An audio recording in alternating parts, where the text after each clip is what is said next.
This is Farming Britain News. No farmers, no food, no future.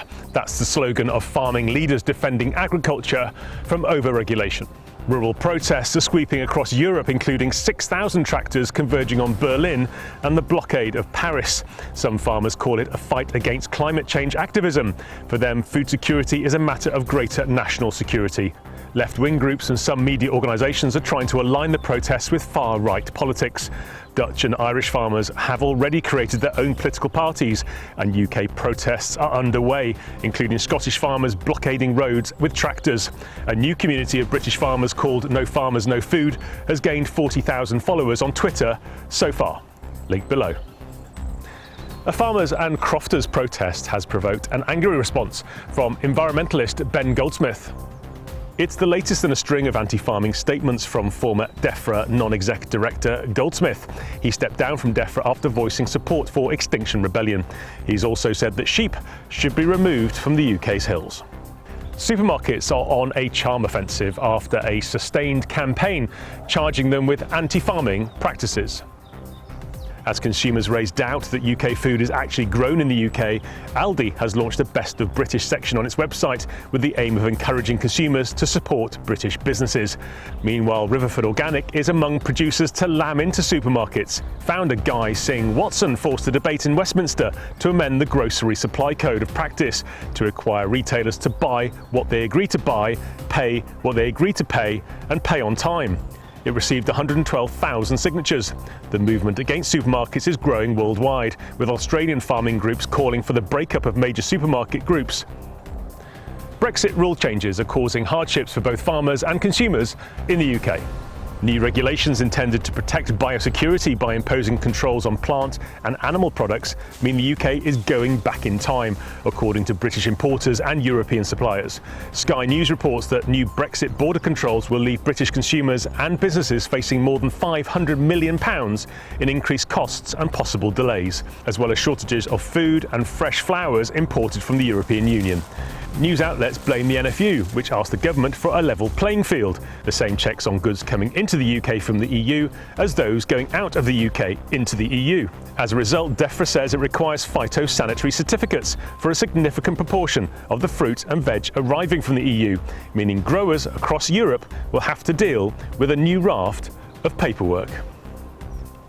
Is the world falling out of love with veganism? Once the next big thing, with meat-free growers even attracting investment from media companies such as Channel 4, it looks like the public is turning on veganism. Bee-free honey will spell disaster for bees, says one headline. Meanwhile, a report in New Scientist magazine suggests that lab-grown meat could be 25 times worse for the environment than beef. New research from GWI has revealed that the number of people identifying as vegan has dropped by 29% in Europe and 15% in the UK in the last 2 years. Firewood has gone from renewable to unsustainable.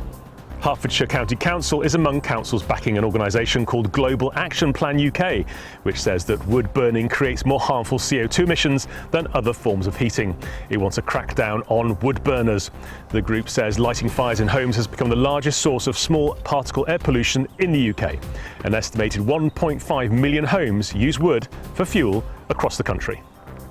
Non-farmers bought more than half of the farms sold in 2023.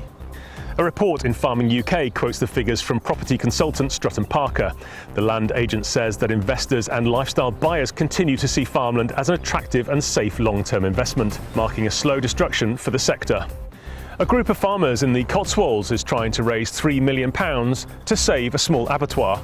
The Save Long Compton Abattoir steering group is working to secure funding following the announcement that the facility is due to close at the end of January 2024. It has a consumer base of more than 900 with a turnover of £1 million. If you can help rescue this essential rural service, follow the link below.